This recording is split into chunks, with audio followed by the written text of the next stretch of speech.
We are so thrilled that he's taken the time to be here with us tonight. So please join me in welcoming Pedro Cabrita Reis and the power plant director, Gaëtane Verna, in conversation.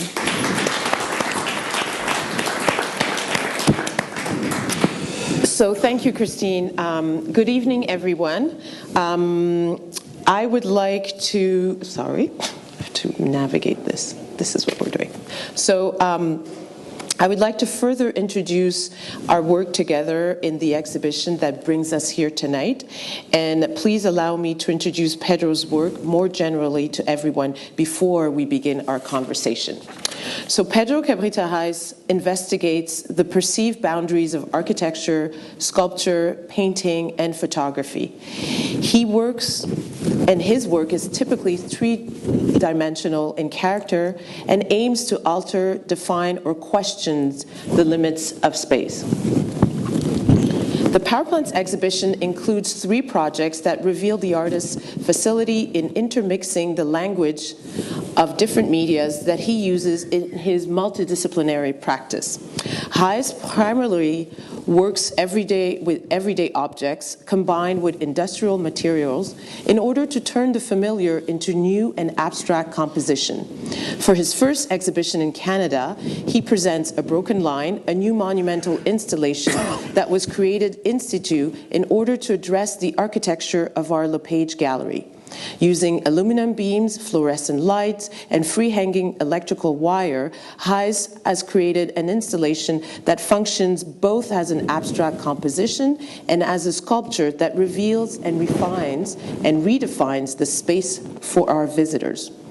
Paired with this site-specific project, we present the photographic series, The Preacher, in which an ordinary tool from his studio is assigned the authority of the pulpit.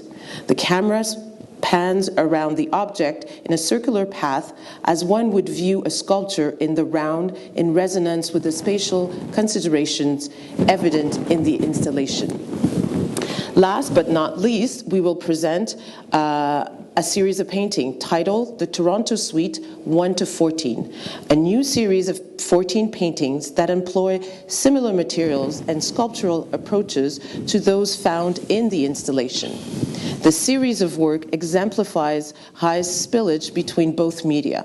This third body of work enables us to contextualize the formal and informal aspects of the artist's complex and diverse studio practice and its final resonance within the gallery space for an exhibition. So, after having said all of this, I would like first to say good evening, Pedro. Good evening, Gaëtane. Good evening, everyone. Thank you for being here today with us. And I hope that in the end of our not-so-long conversation, unfortunately, we have a deadline. But I hope that we all get to know each other better a little bit. Gaëtane will do her best for that. I will, certainly. So I would like to start at the beginning and ask you... You should start in the middle. In the middle? Okay. Yes. Maybe it's the middle, actually. I would say, when did you first begin to think of yourself as an artist? And what were some of your first projects? And in which context were they developed? Well, I was born in the last century, 1956. And since I ever remember, I always wanted to be an artist. I never wanted to be a doctor, not a lawyer, not a fire brigade man, not a policeman, not an engineer, or even less an architect. And I always was considered by my schoolmates, my friends in the neighborhood. I was the artist. I was the one who did the drawings, the naked girls on the walls. So as far as I remember, this is what many, many years ago was considered to be a vocation, which is a word which is no longer in use. But to me, it applies 100%. So I assumed totally this romantic attitude. I was always an artist, so it was nothing that come up to me like when I was in the middle of my doctor's studies or in the middle of my lawyer's studies. So I went through from high school to art school, and from art school to nowhere. That's where I am right now. So this is just to answer you the first. So I always, as far as I look back in my life, this was always the place where I was. And there is no difference, there is no space, there is no gap, there is no void in between what I am, what I do, what I was, and certainly what I will do. So tell us about some of your first projects, like that you... Well, my first solo exhibition was back in 1979 while I was still in college. And my first public show, solo show, was in 1981. And I was a teacher. I had a job as a professor in high school from 79 to 85. Okay. In 85, it happened that I met an architect who invited me to do a particular project in a house of someone who had the ability to support wannabe expensive artists, as I was at the time. So I did this. I negotiated the price. I didn't even have any whatsoever idea of what could be a budget for that thing. And then when I met the client, in those days we didn't say collectors, we said client. When I met the client, he asked me, so how much do you want for this? And I immediately, very fast, calculate in a very naive way. And I imagined the amount of I would make as a teacher, of 1 year of work as a teacher. And then I've got my first big life lesson, which was, I said, X, I want X for this. And he looked at me and said, and do you want me to pay it right now? Or shall I pay it in 2 times? And I said, okay, no problem, you can pay 50% now and the rest in the end. And that was in 85. From 85 on, I have been working and living only on my work, and that's, this is not interesting at all, but it's a fact. So what was that first project in the... The first project was this person, he had 2 teenage kids, and he was building a beautiful house by the sea near Lisbon, and he wanted to give the kids, because they were teenage, they want to give him their own discotheque inside the house. So, in those days, in 85, I was still and mainly known as a painter. Okay. And they invited me to do whatever I wanted in the walls of this discotheque inside the house, which I've done. I've moved myself. I lived in this discotheque for 1 year because the house was empty, and so I lived there. I camped there while I was doing this painting. And that was it. That was it. So I'm just going to move on to another work. And I wanted you to tell us what are some important influences for you as an artist? Well, my important influences are everything that I spot. It was always like that. People tend, when art historians in general, and people who are focused and really deeply interested on history or art criticism, so they naturally, it's a legitimate expectation, they naturally create, patterns of understanding, they create networks of references, and I'm commonly attached to a strange place in between minimalism and arte pauvre, but in fact no one can really place me in a particular place. Well, they can understand these connotations, but it's not easy to clarify how far and how deep I am related with them. Personally, I would agree that those 2 moments of history of art are the ones who are really interesting to me. I'm not particularly interested in pop art or in conceptual art or political engaged art. I mean, It exists, but it's not something that I'm really interested on. If I would be interested, I'm mainly interested on classical art, mainly. See, I don't spend much time in contemporary art exhibitions or museums, I have to tell you this honestly. I rather go to see my Tintorettos and my Veroneses and my Velázquez. That's what I like to do. And that's where I spend time whenever I decided to spend time in a museum. So, conceptual art, minimalism, possibly. But mainly, my references and whatever is in the things that I do, in the way how I see myself as an artist, in the form how I elaborate my thinking, I just get it from what's around me. I'm a great walker, and one of the most important and educational things I do is just to get lost in the cities and walk and let my feet drive me wherever they want. And the thing I do is to keep my mind open, to be in a permanent state of curiosity, and just go on and pick up things, from people that passes by me and I grab a fragment of a sentence that a man told a woman, or I see someone in a window up there on the 5th floor, or I just saw a little bit of garbage left behind. I see actions, I see colors, I see the structures, I see the city. I'm not much into, even though I have a lot of drawings and paintings which are related to natural environment, the fact is that I just do it because I have it already in me. But it's really the source of my work is this vibration of the urban landscape. That's where my works are born. So do you think that you can recall one exhibition that you could see was a milestone for you as an artist, where you felt that this exhibition took you to a next level? Or do you feel that each of your exhibitions, because I do feel that in your practice, you have a certain vocabulary in terms of if we think of the neons, things like that, but at the same time, you never repeat yourself.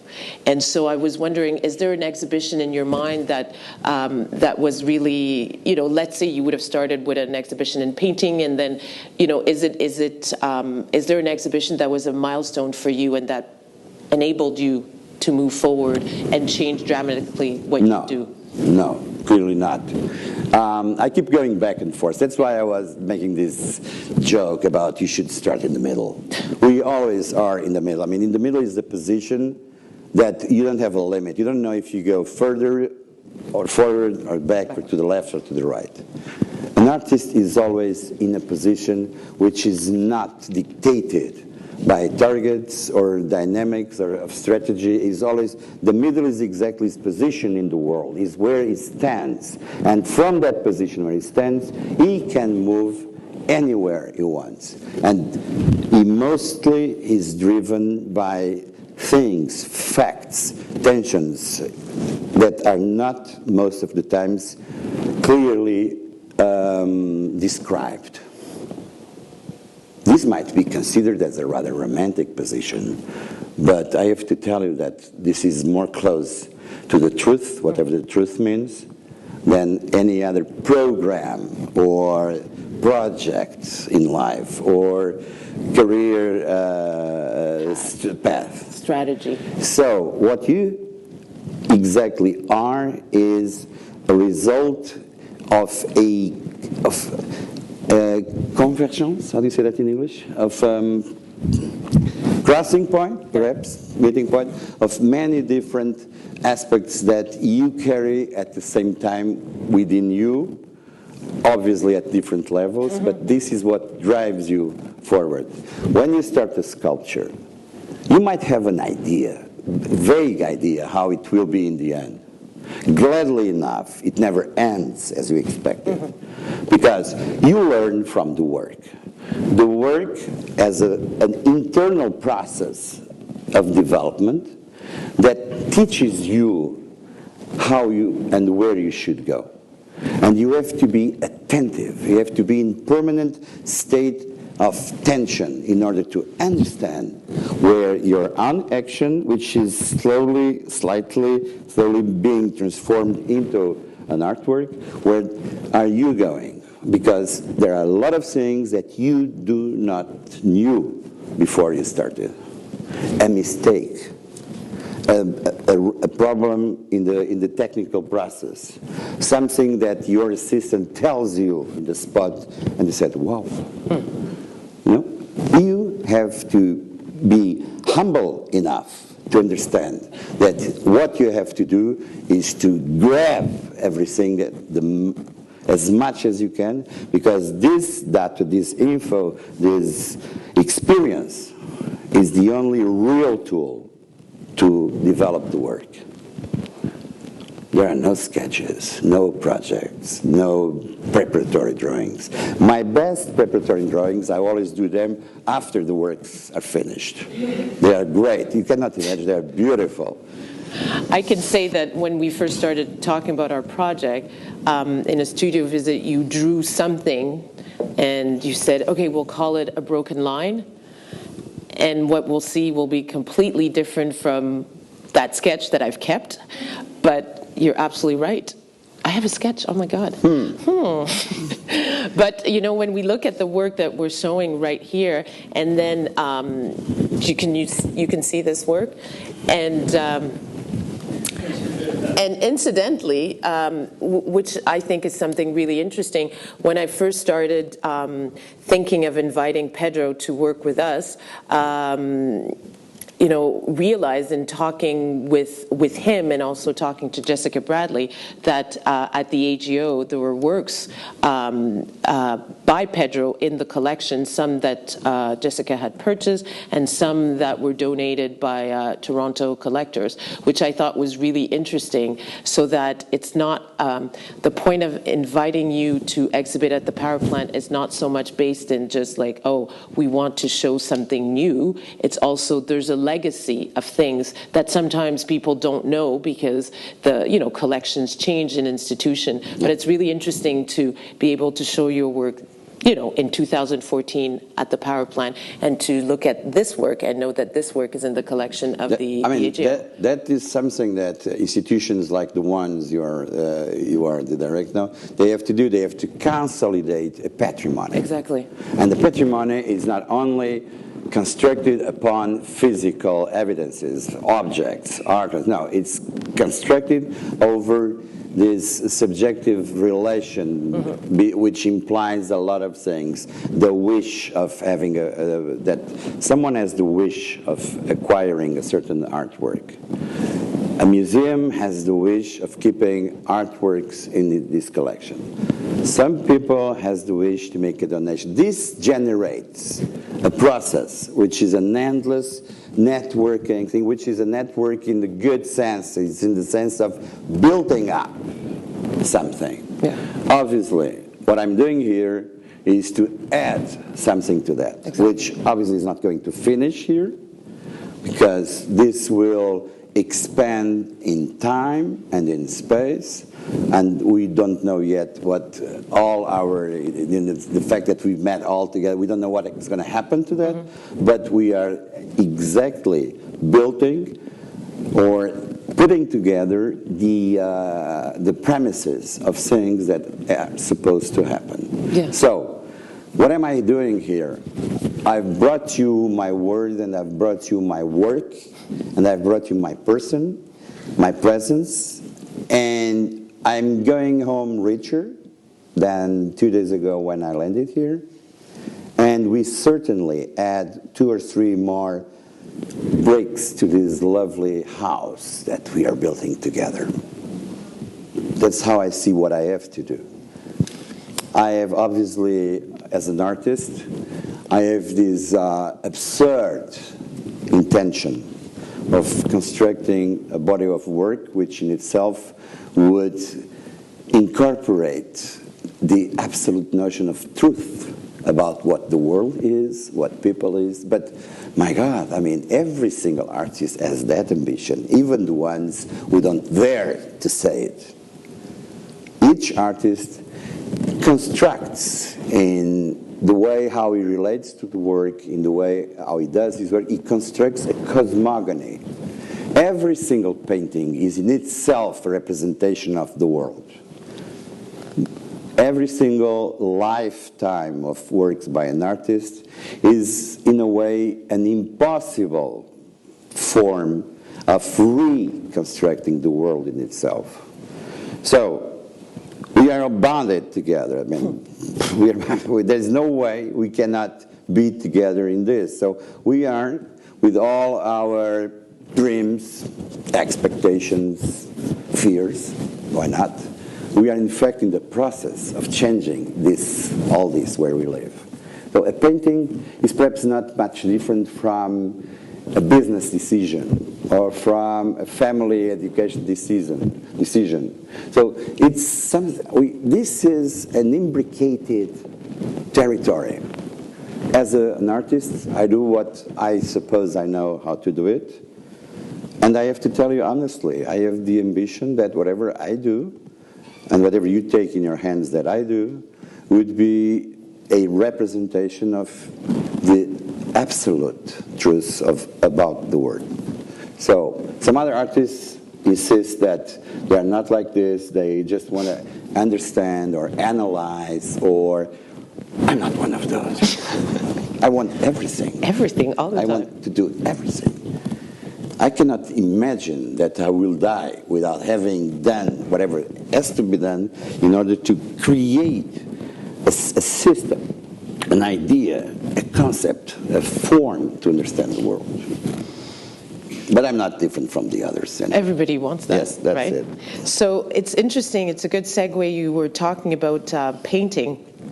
And I would say that although your practice has grown to encompass many mediums, you began as a painter, you still paint, and I want to know, how does painting inform your work? And how do you see the vocabulary of painting operating within your work, within, you know, when you're doing a sculpture, when you're doing photography, when you're doing a painting? Well, Picasso was allegedly the author of a very famous boutade, or he said, well, the best sculptures are always made by painters, which in fact is a rather provocative statement, knowing where it came from. And I always thought myself as a painter. Most of my three-dimensional works are, in fact, most of them are developing from a painter way to look. They are dealing with the wall. They have a certain quality which connects them profoundly with what a painting should demand from us. And even though I've done a lot of three-dimensional, freestanding, large site-specific installations, word that I refrain from using these days, but I still consider myself as a painter who does a lot of other things. I prefer the more practical thing is that I'm an artist who do whatever he wants. All the time. Yes, but if we have to come down to a more little details, I say, okay, fine. I'm a painter. I was trained as a painter, which doesn't matter anything to me. Yeah. But that's what I really am. And I promise you that I will end my days in my little lovely house in the south of my country, in the countryside, doing oil-color paintings. Absolutely. Great. There is nothing than the perfume and the smell of the oil color. When you get to a studio, I have this problem with some of my friends and colleagues, which are still doing courageously enough, obsessively enough, they're still doing painting, oil color paintings, and believe me, there is nothing better. Than this. It's amazing. Good. Very far from the smell of the welding machine. So this brings us to, this is one of your paintings that will be on view in the exhibition. And so the title is Toronto Suite 1 to 14. And I want to know, why is it entitled Toronto Suite 1 to 14? And how did you develop this series in relationship to, or is there any relationship to the city, to Toronto, by giving it that title? Is there a relationship to the moment of 2014 from 1 to 14? And so tell us. She's a traitor.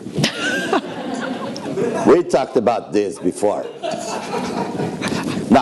Now that Gaëtane decided, and in the right moment to bring it up, I cannot be anything else but totally transparent and open to you.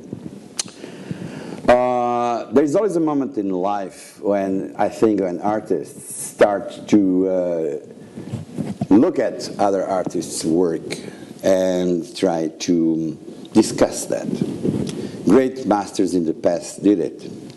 Picasso, to come back again to him, he did a lot of works on Velázquez and other paintings from the 16th, 17th, 18th century. I do not intend whatsoever to be compared to anyone else in the history of my métier. But in fact, there are some artists which appeal me more than others, and certainly there are some particular, very precise parts of the work of these artists which are, for me, subject of interrogation and also a territory of inquiry and, why not saying, something that pushes me to minor feelings like rivalry and jealousy and stuff. Particularly, I'm talking to you about the series of Stations of the Cross by Barnett Newman, okay? Which I've seen twice. I've seen in two different shows, more than once in each show. The subject of the Stations of the Cross has, since a long time, gone beyond the limits of the religion which is supporting it as an iconographic subject. So it's no longer about Christianity or the Passion of Christ. It is more about a walk, an itinerary, a rite of passage. And to me, as an artist, as a painter, it interested me most of all as a painting. And it was interesting to understand why Barnett Newman, which was not at all a person involved in whatever kind of religion, was so moved to the point of dedicating time and intensity to do this series. So I studied a lot this series from Barnett Newman. I also studied a lot of other Stations of the Cross since the 15th century. I visited some in some churches around Europe. And this subject was running after me. It was knocking at my door all the time. And the idea of these icons, these objects that you go from one place to the other. I've been even in Jerusalem. And I've done the Via Crucis also there as part of the process of coming to this work. So, I said, I'm going to do my own Stations of the Cross for Toronto. And I talked to Gaëtane about this and said, listen, this is an ongoing process. It's not that it is already the Stations of the Cross because I'm just starting now. I might do this again and again and again in the next years. So let's keep it in a very, let's say, subtle way, light, not implied with the great issues of religion, art, Christianity, philosophy, passion, which are in fact behind the series of the Stations of the Cross, whomever done them. And suddenly, perhaps in a mistaken way, they turned from Stations of the Cross to the Toronto Suite, 1 to 14. So this is la petite histoire, the small history behind history itself. And in fact, I do declare hereby that this, what I presented in the, what's the name of the place? North Gallery. On the North Gallery, which I happened to ask Gaëtane to completely change in order to integrate this suite of 14 paintings, and the work is very well done. Actually, she has a superb stuff in all the levels. I mean, from the guys with the hammers to the other guys with the computers. I mean, it's a great stuff. This stuff, among other great things they did for me, and they're still doing right now as we are here,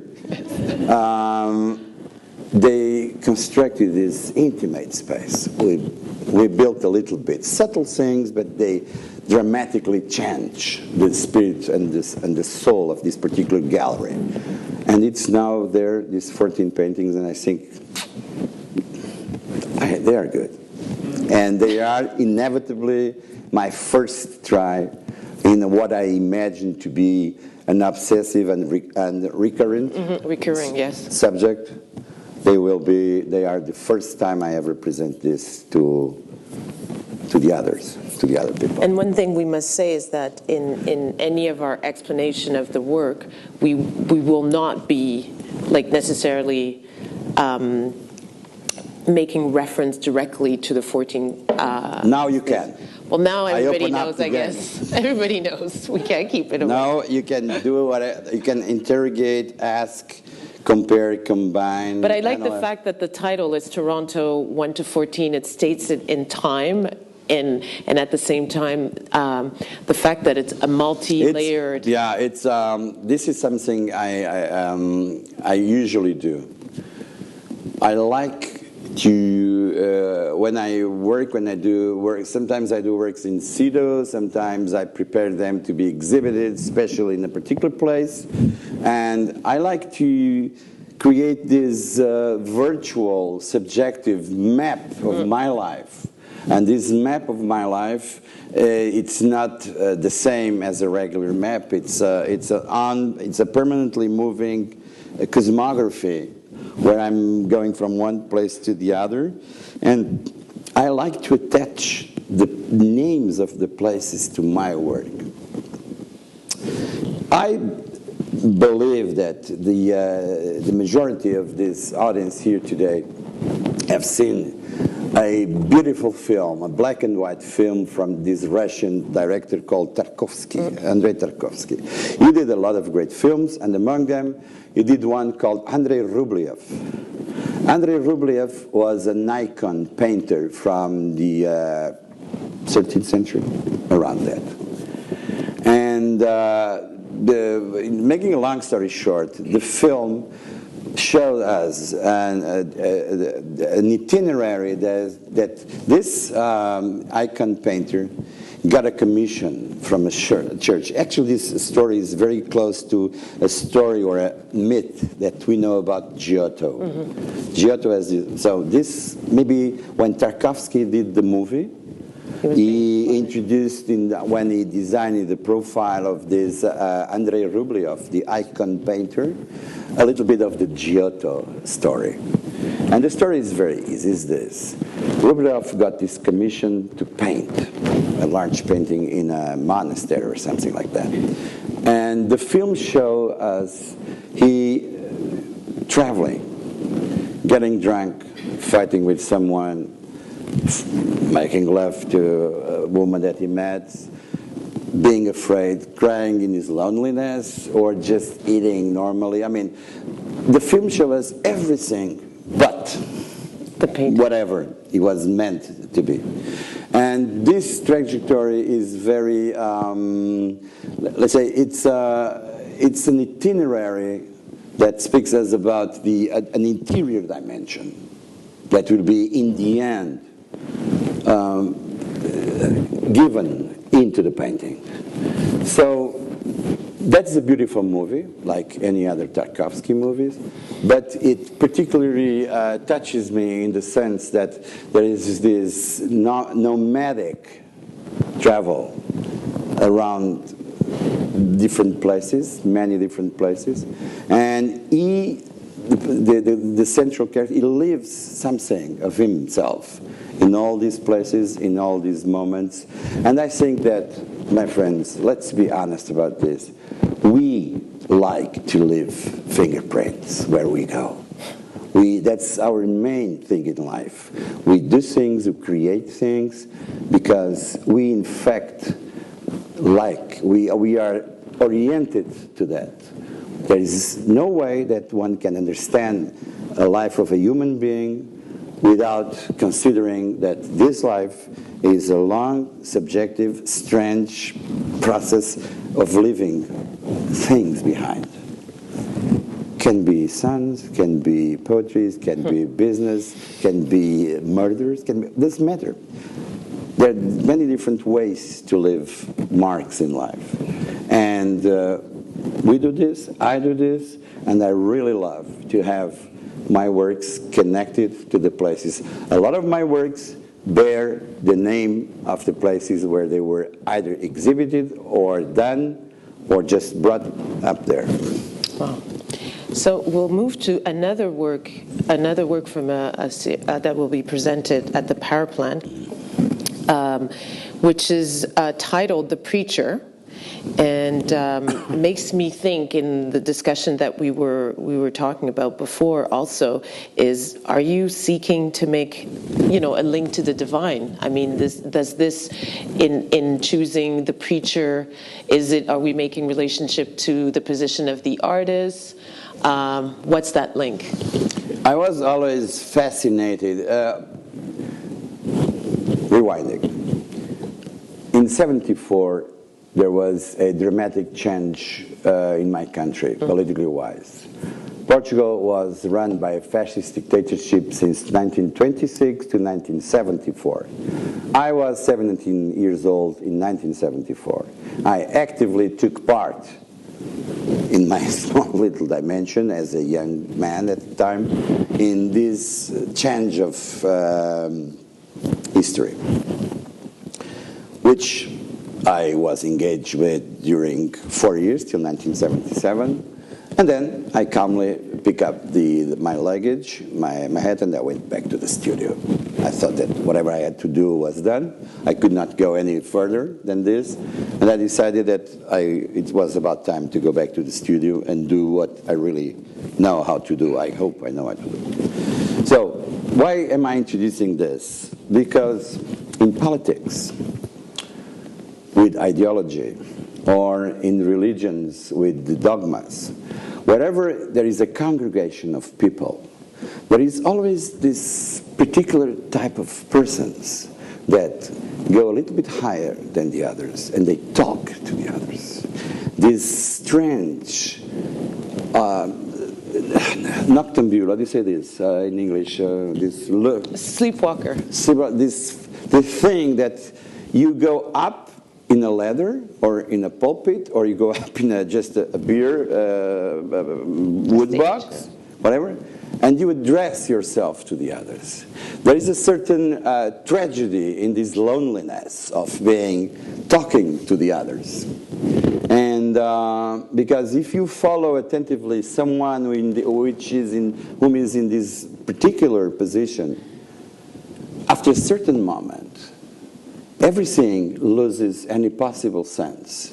It becomes an abstract action, and in itself, it becomes a tormented performance. And I cannot possibly run away from this hypnotical attraction to this sadness, melancholic thing.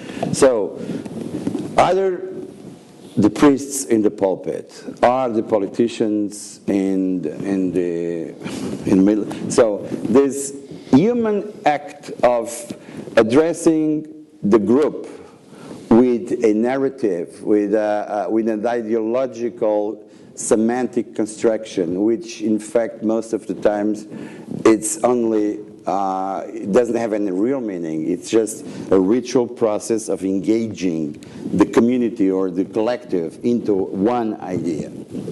So this always was for me a subject of attention. And that's why I did this preacher, which is in fact a ladder or a scabot, ladder? Oh, a ladder. Ladder. Yeah. A wood ladder that I found in the street, as most of the things that I use in my work. And the ladder just looked at me and said, "You should take me home," which I've done. And this happened in one morning, in a Saturday, and after lunch, my people don't work with me on the weekends. I mean, we still have this problem, so they don't work. But I called my photographer and said, "You have to come here right now." And he did so, and we put the ladder in the middle of one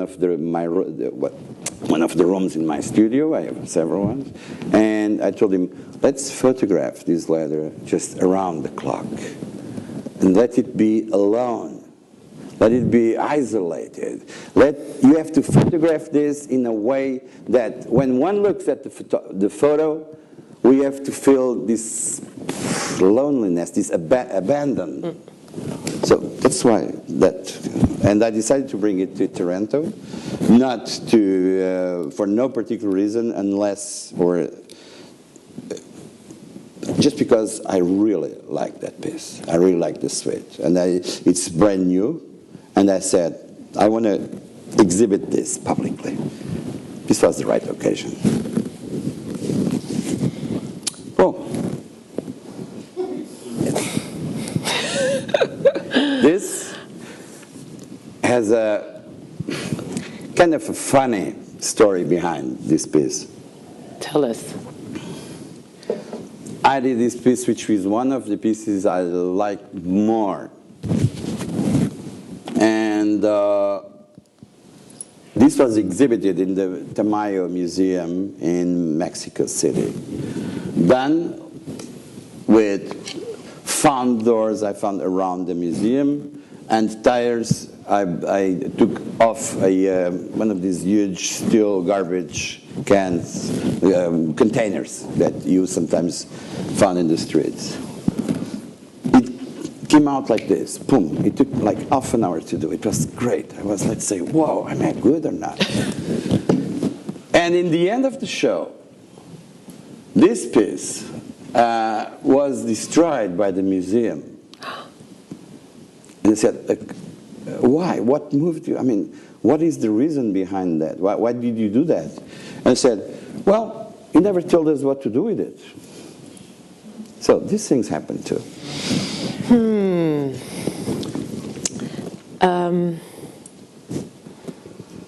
So one of the things I wanted to talk also was very early on when I was thinking of inviting you to show at the power plant, I was interested in exploring the relationship between, of course, painting, architecture, sculpture, and photography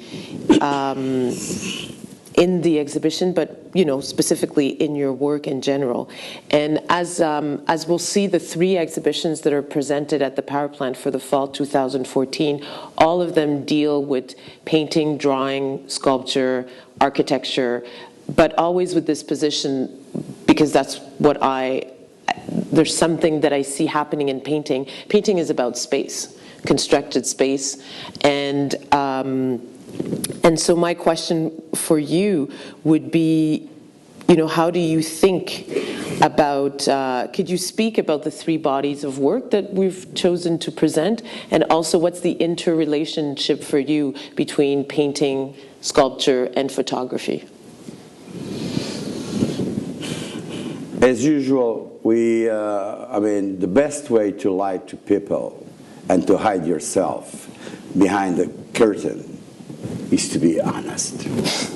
Because when you're honest and you say whatever it's in your heart and mind, no one would ever know exactly what is the gap between what you just said and what you're thinking of. So, honestly, I'm not so worried about these relations between painting and sculpture and drawing and photography. By the way, I don't do that much photography. I use it sometimes. Yeah. What I really do is I have ideas, and I found things that have to be done. I looked to a table and said, that's a sculpture. I know exactly what is this. So I bring this table, I cut it in two, I lean one section against the other, and I put a glass of water in a difficult equilibrium place in between the two. I don't have great intellectual or ideological forms to start. I have a reflection upon my work, but I give myself the privilege of being open, easy, naive, sensitive, and I follow whatever calls my attention. I don't make writings about what I will do. I make funny writings about what I have done. I have hundreds of books like this at home. They have comments, they have drawings, they have, for instance, this one was done at the bar, 2 o'clock in the morning at the hotel where I am. I have lots of books. I love these books, actually. And I keep them lined up, dates, everything, so that everyone knows where is the first one and the last one. So I would not know how to answer your question. Mm-hmm. I just do these things. For me, I'm jumping. Sometimes I'm doing a painting. In the middle of the painting, something come up, and I call my assistant, which is having a coffee as usual, and say, come on, Alex, let's do this. And Alex is, nailing pieces of wood together, and I'm shouting at him, and then we make fun out of ourselves, and then I go, come on, let's finish the painting. And then we finish the painting together, and when he leaves, finally, I have a little bit of peace in the studio, and then I dedicate myself to one of the things that I like more, which is to draw. Drawing is the quintessential base of everything. So when I'm alone, I make drawings. When I have all these guys around me, because my studio looks like a train station sometimes, when I work no problem with a lot of people around me. We do this, we do sculpture, we do peace. I mean, I tell you, to do this, we had 5 or 6 people around, having beers, shouting, telling bad jokes, or talking about football. The result is that. So, Gaëtane Verna, there is no decent, legitimated, intellectual, honest answer to that question. These are things that artists do. I do this. I do whatever I want, mm-hmm. Some other artists do whatever they want. I'm not worried. I don't care about it. It's their stuff. I do this. I surf in the studio. Yeah. Was this a good answer or not? It was an excellent answer. No, it's perfect. So I always find that in your work, whether they're small size or large size, there's a sense of economy of means. Or to use a term that you've used, is make and build with minimum gesture. So could you speak to why this intensity is important to you, this economy, this gesture? Well,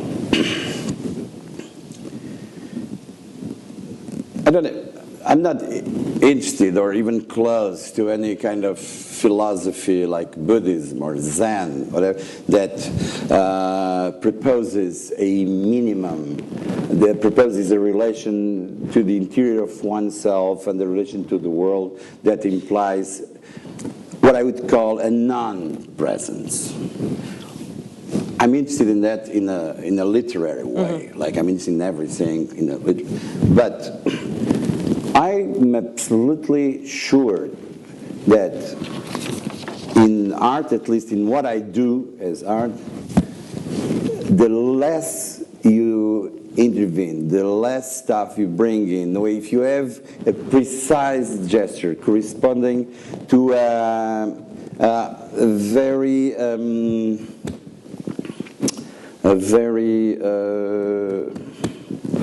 English, come on, a very... In French. En français?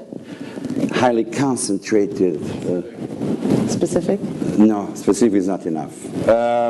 Anyway, you have to learn to do the maximum with the minimum. You have to learn how to walk the line without looking down, just looking ahead, and keep your balance and be aware of everything that happens around you, but still one cannot hear the sound of you walking. So you have to have this attitude, either in life as well as in art, that you have to teach yourself, you have to learn to be absolutely reduced to the essential. If you go and find the essential, means that you are learning to get rid of it is useless. And when you start approaching whatever is essential, you are approaching the core and the soul and the spirit of whatever it means to be an artist. It doesn't matter if this essential, these minimum things that you use are either picked up from the garbage or you have them made in gold, doesn't matter. What really matters is that how far can you go? How courageous are you to go to the limit where one single little gesture is the everything that you need to create your own artwork? For me, this is a question of principle. It is that you express, you put on your art, on the things you do as your art, either it is a painting or a drawing or a sculpture, you have to be absolutely, inevitably intelligent to the very last moment of action. You cannot be distressed by narratives, by decoration, by irrelevant details. An artwork, in fact, this is, and I have to apologize for being so arrogant, but this is maybe a way,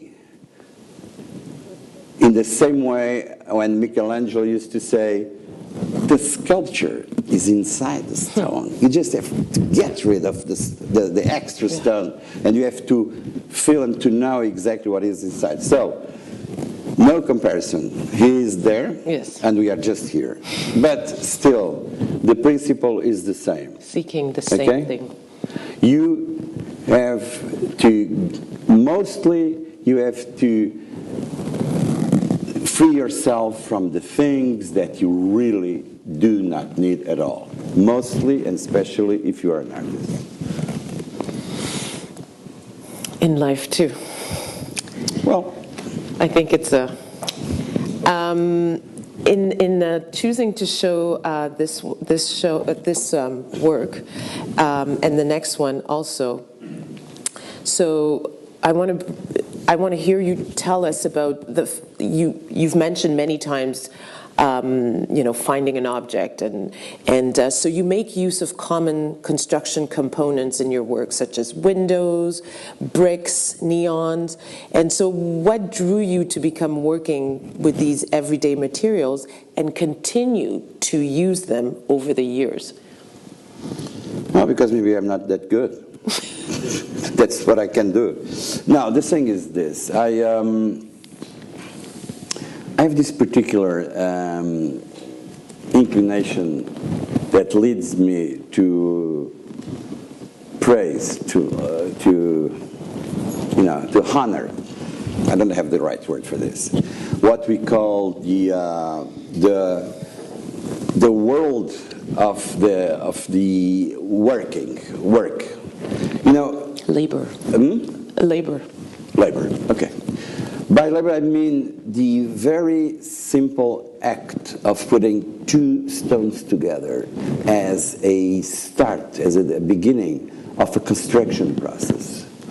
I'm fascinated by this old and everlasting ability of our kind, humans, to transform things. That's what really is our glory, in the sense that we have been here around for millions of years, and we evolved a little bit, in fact, we have to admit it. And all that we have done, all our itinerary, all the adventure of our kind was in fact a result of this permanent curiosity to transform, to change, to, in fact, our laborious activity to transform the world and make it a different place. So there is an endless source of, remark this word, beauty. There's an endless source of beauty in the very simple things that are the anonymous artifacts, the anonymous gestures, the anonymous acts that are embedded in the simple act of being laborious. Putting two bricks together, painting a wall, watering a tree. I mean, these things, they do not rank in a heroic record book, but in fact, they are exactly what we are. And I am inclined to pay attention to that and reflect it on my work.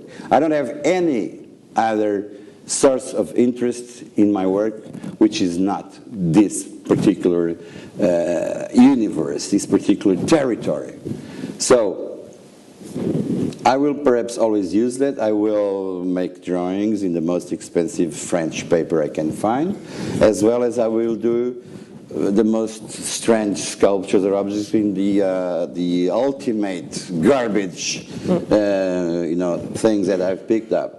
I don't make difference between those two levels of my activity, because what makes them coherent and consistent is exactly the way how I reflect myself on them. How they come together. I'm not running from the sculpture studio to the drawing cabinet.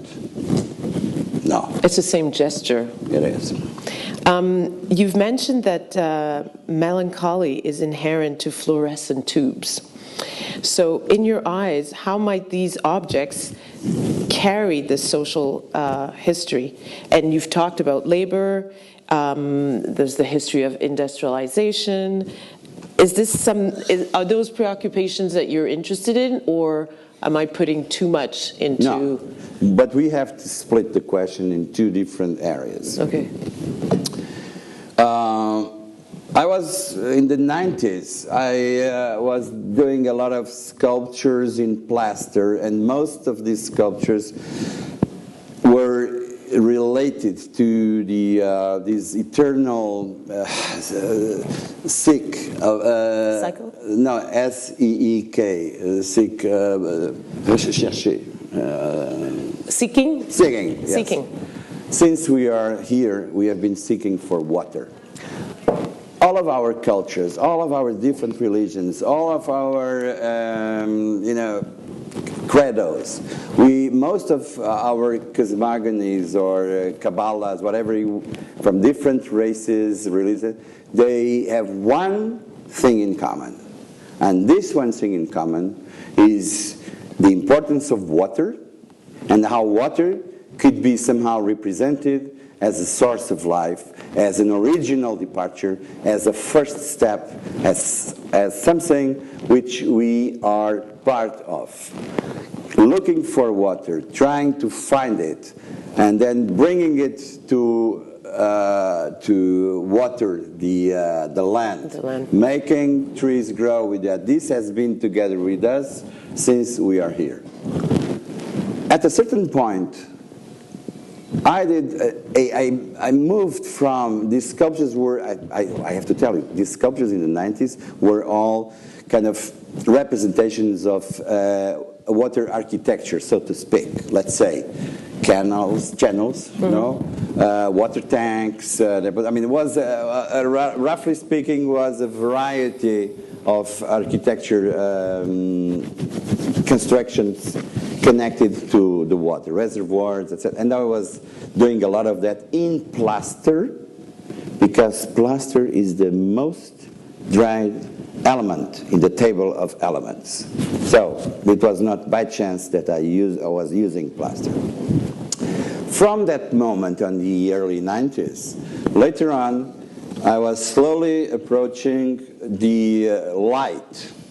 So I was introducing a different layer in this, because light, even more than water, is connected, is philosophically understood as spirituality, as an absolute, as a form of reaching an absolute state of perfection.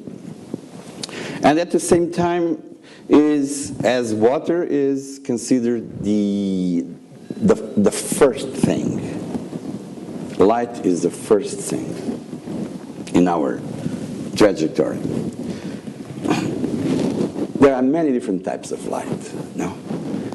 And the reason why I took these neon tubes were because they were the only material, the only possibility to interconnect this desire to work on light as, I mean, from the philosophical aspect, and at the same time defy and deny and refuse the romantic load of, for instance, the bulbs. And so the neon tube is a line, is a straight line, is a common anonymous object.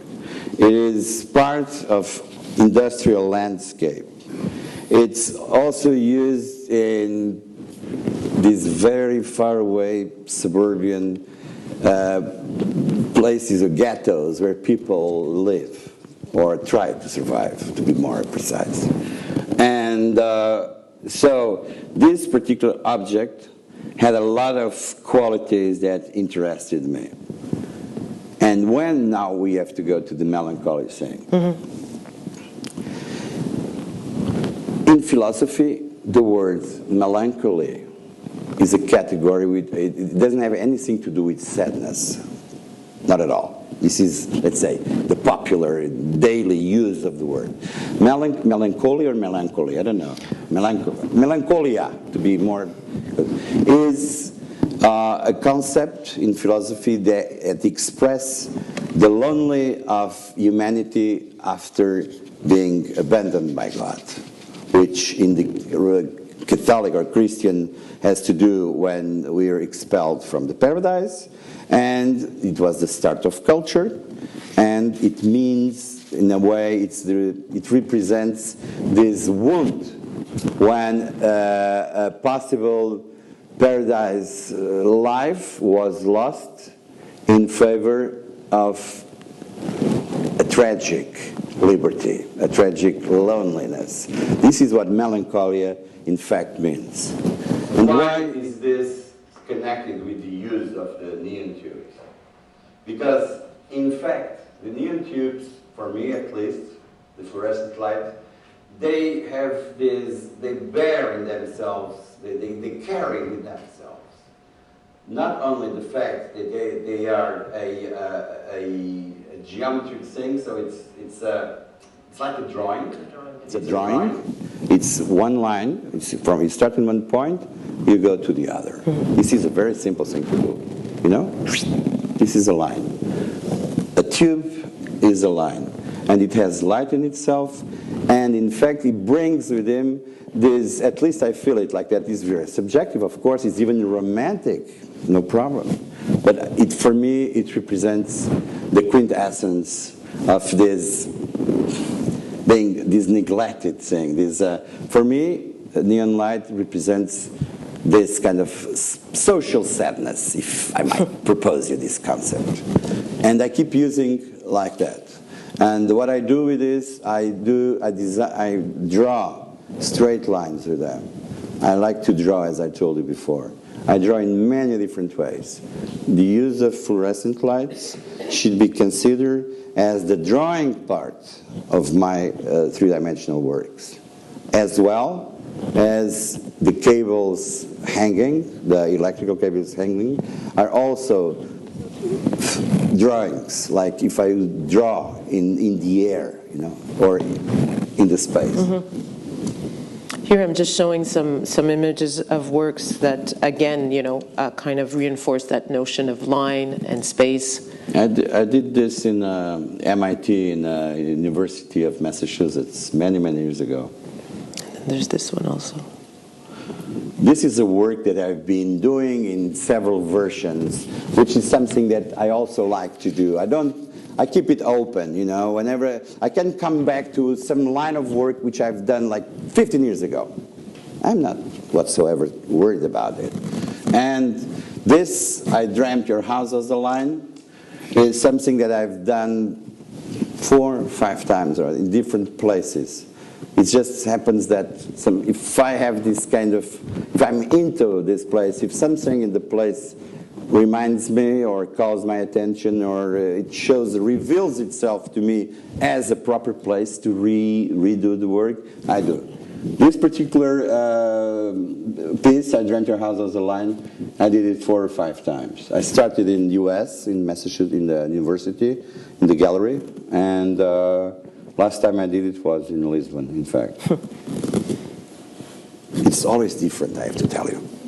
No? The only thing which stays the same is, in this particular case, the use of the orange color. No? And then the drawings, as you might see, the drawings made by the lamps are different. So it's interesting that my next question is really, what is it for you? What does it mean for you to revisit a site? I'm thinking of the fact that you represented Portugal at the Venice Biennale in 2003, and then returning, as a collateral event in 2013. So why? Well, the only place I actually revisited with great happiness was the Harris Bar. But in 2003, it was the Portuguese pavilion? I was chosen to be the Portuguese representative in the Biennale. And at the same time, Francesca Bonami, who was at the time director of the Biennale, invited me as well to do a project for them. Mm-hmm. Which I have to pay from the budget I was given by the Portuguese government because the Italians didn't want to pay me anything. So, as usual, but I did 2 very nice things back in 2003. And honestly, the story of this is very simple. I have a friend there who said, Pedro, I just have this beautiful space. I think you should come and see it. And I took the first plane, I went to the place, and I was really amazed. I met the family who owns the palazzo. We discussed a little bit the innuendos of the using that space. I gave them some suggestions regarding the restoration, because this used to be former kind of an office or so. I called all my galleries at the time, and we made an appointment. We saw all of us 2 weeks later in Venice, to design the whole project, the whole operation. And 1 year later, that was it. I don't want to look even more arrogant than I'm already considered to be, but this was good. It was very good. And I had a great feedback from this. And in fact, you have some. I mean, in life, either you are an artist or not, but you have moments of ecstasy, happiness, That's when everything is combined to make you really, it's a moment of light, so to speak. Yes, enlightenment. It's Pinnacle. Great when you have at least in your life, 3, 4, 5 times this. Well, this was one of them. This work for me was very important. It was almost a abrégé, an abstract of a lot of things that I have done. They were deeply concentrated and they were in the work, from the painting, from drawing, photographs, print, etc. So the work, in fact, embraced a lot of things that I was moving along with me, and it was compacted and more compact, and then it came out to be clean and perfect. And this work is very funny, and now you will see this in Friday in the opening here in the power plant, because this work ends in one room in the left there. This ends in a way that is continuated here at the power plant. And what am I telling you? I'm telling you that mostly I have this very orthogonal, very, let's say, I'm straightforward. I have these constructions who are very much related, as they say, to architecture. This is a concept I would like to discuss anyway. And in the very last room, this old construction suddenly falls down. I mean, there's one of these aluminum tubes that it doesn't go straight. It just falls down. Just one in the whole room. This was an 800 square meter piece, and there's only one tube that falls down. Amazingly enough, the broken line at power plant, which you will see on Friday, is only made of falling tubes. I mean, so it's like that.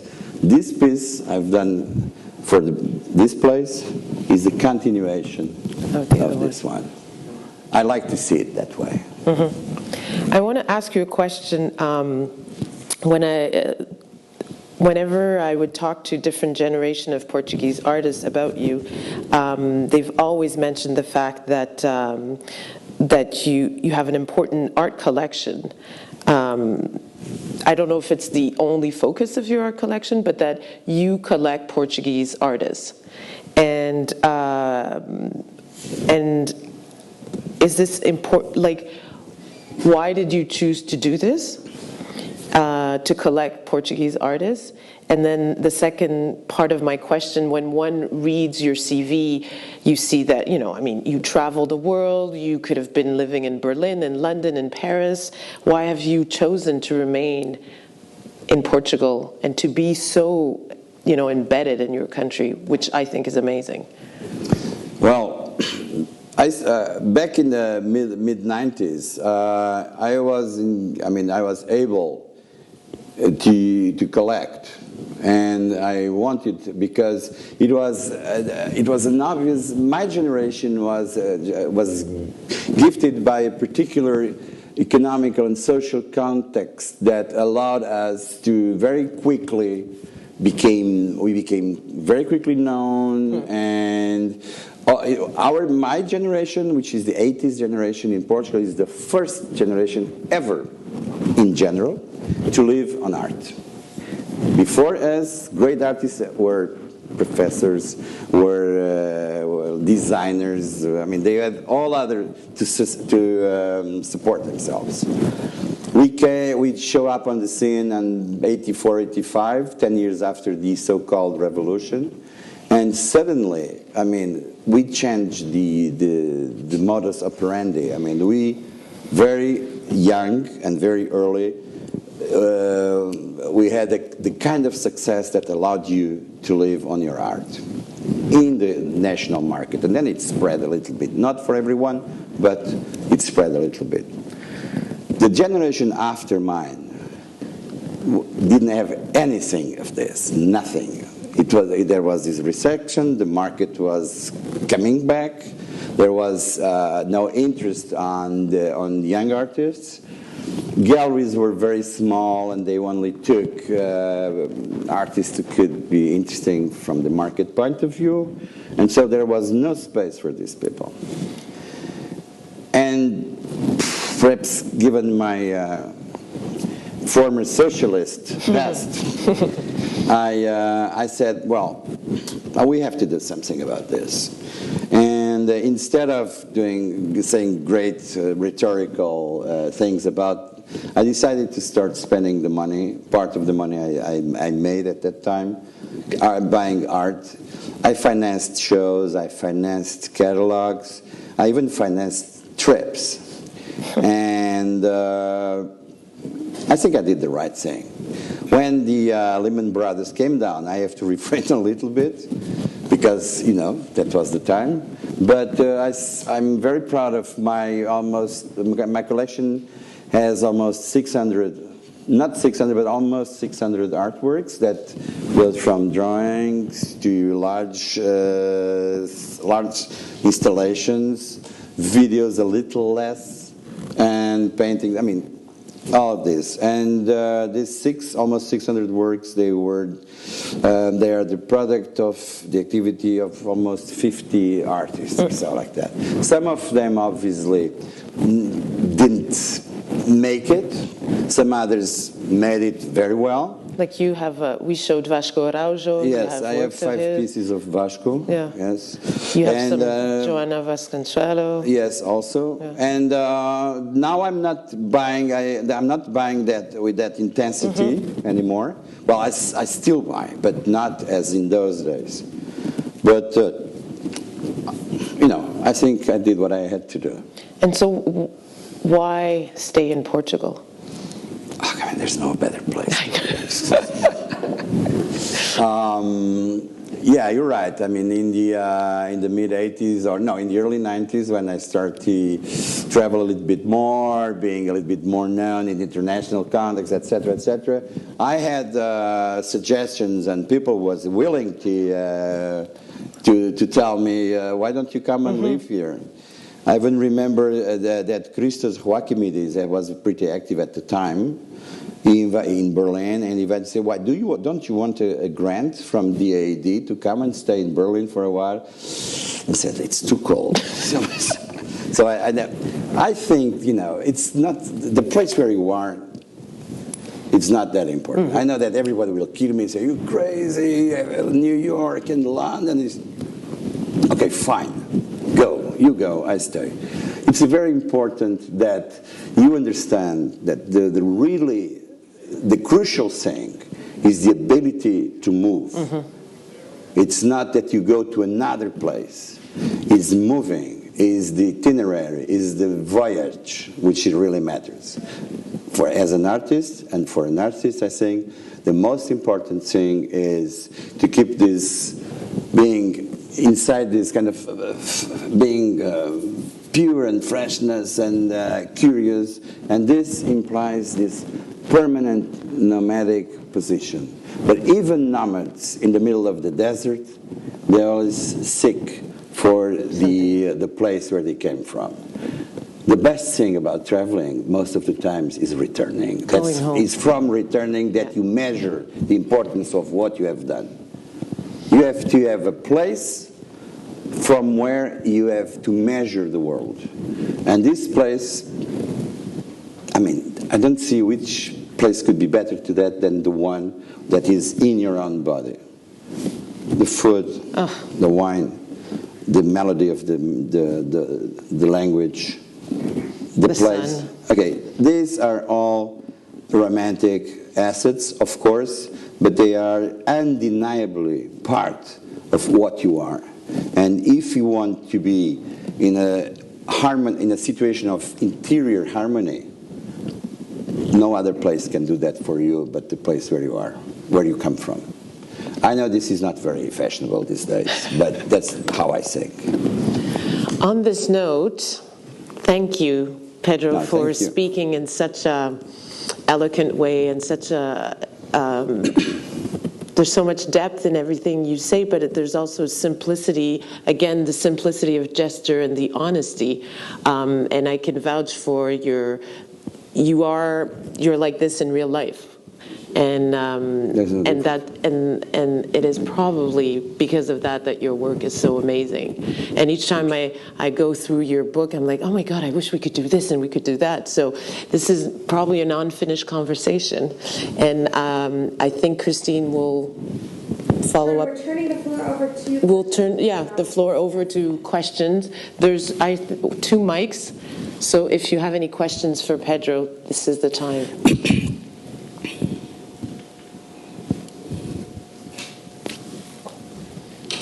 I can just talk loudly if everyone... I guess They'll take the mic as we're taping. if I heard you correctly, you said that you'd like to avoid the term site-specific in your work. Is that true? I didn't understand. Speak louder in the sorry. mic. Yes. You try to avoid using the term site-specific when describing your work? Okay. Is that true? I'm just wondering... That's a very challenging question. Good. In 2009, I started a traveling retrospective, which started in Hamburger Kunsthalle, then moved to Carré d'Art in Nîmes, then moved to Modern Art Museum in Leuven, which is the city in Belgium with this very famous university, and finally end up in Lisbon. In this particular catalog, for the first time, I reorganized the entries of the works, and whatever was named in previous catalogs as installations, I decided that it would be named as sculptures again. Why? Maybe it's me, maybe I'm getting old and I'm getting reactionary, but the fact is that most of the times when you go and see these alleged installations, in fact what you see is, and you see dealing with the space, what is this, what is the meaning of dealing with the space? An artwork needs to have an absolute unique autonomy. It should be the same here, and the same in Shanghai, and the same in Timbuktu. Obviously, it will not be the same, because the people would look at it, and we would see it. They have different cultures, they have different perspectives on life, they have different experiences, so the work will be somehow different in their minds. But still, this is something which is added to the critical mass of the work.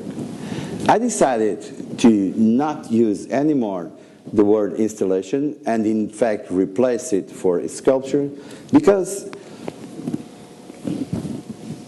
these installations that sometimes I do see in museums or public spaces, I'm going to tell an horrible thing, but they look nothing more than interior decoration to enhance the qualities of the space. And whatever you heard is in the opening said, wow, nice place. Oh, and you see, it's beautiful. The space is great. And all this became a little circus, and it was losing meaning, was not being anymore what it used to be. An installation in the 60s was different. That was when the artists of the 60s and 70s, they decided to consider the space around the work as a constructive part of the work itself. We know that. But this developed into a commodity, terribly enough, into an intellectual commodity. And I said that I don't want to be part of this. I rather prefer to be considered old-fashioned, and what I do are sculptures, no matter if they are this size or if they are the size of the Vatican. No? What I do is sculptures. I do not negotiate or decorate lovely old retro factories or whatever. Sorry. Was there another question?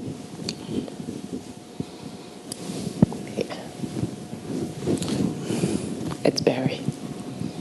So I have a question that you partly answered. I wonder what the artist's emotion is when he sees work he hasn't seen in a while, depicted on a slide, or when you wander into a museum or a collection. What's your emotion when you see a piece you haven't seen in a number of years? You said to us this evening that I guess your work is never finished, because you look at an installation, I'm sorry I'm using that term, you look at work and you're going to do it again someplace else a little differently. But a work you've done that's on a wall or a piece of sculpture, is it ever finished? Or do you look at it and say, I want to do another variation of that, or I would have done it differently if I did it now? I would never done it differently because each work has in itself a kind of totality. It's a totality which is part of an open process. It's not totality in itself, but it's at the same time part of a never-ending open process. I killed my bad works in the studio without any kind of mercy or pity. So, and I reuse them in other sculptures or in other paintings. There's nothing that comes out to the light of the sun or under the sun that is not absolutely given the ability to have its own life. And my emotion when I see a work which I've not seen in time, it's a kind of interior sense of happiness which is not so different from the pleasure of power, which is this full interior happiness saying, wow, isn't it good? I had it recently. I spotted a yellow painting in the house of a friend, and I can tell you that came immediately to me. I felt this, I got bigger in the chest, you know. I loved it. I really loved it. I have this feeling.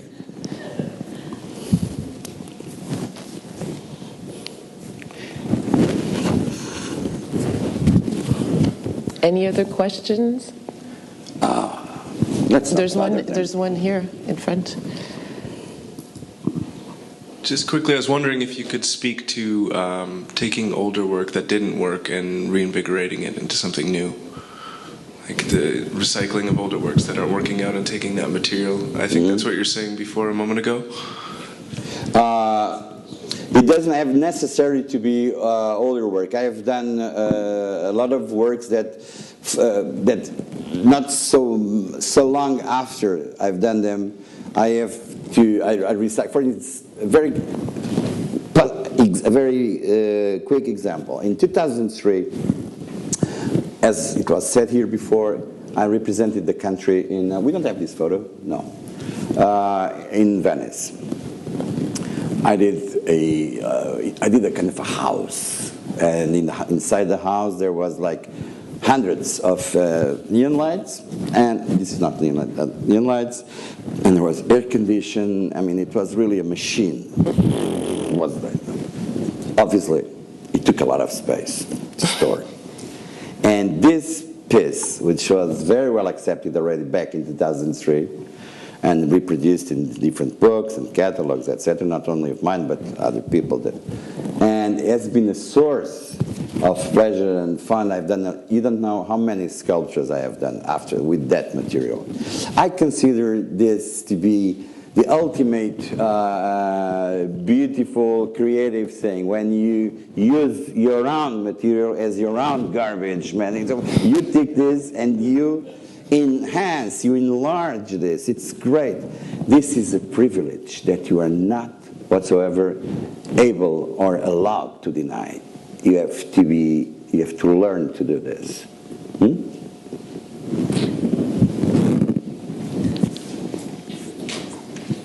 There comes the clock.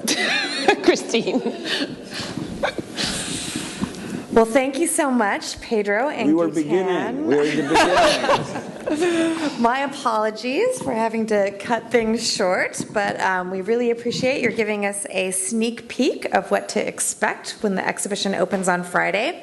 And I would like to invite everybody here to join us for the reception that evening at 8 p.m., which also celebrates the opening of our two other fall shows, Julia Dalt, Color Me Bad, and Shayla Keeley, Notes on Obsolescence.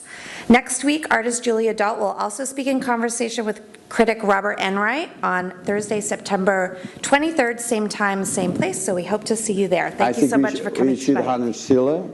Can you stand up, please? And Shayla herself is here with us tonight, so thank you, Shayla, and thank you, Pedro and Gaëtane. Thank you, everybody, for being with us. No, No, she's Julie's not there. finishing. Well, thank you, Pedro. Good.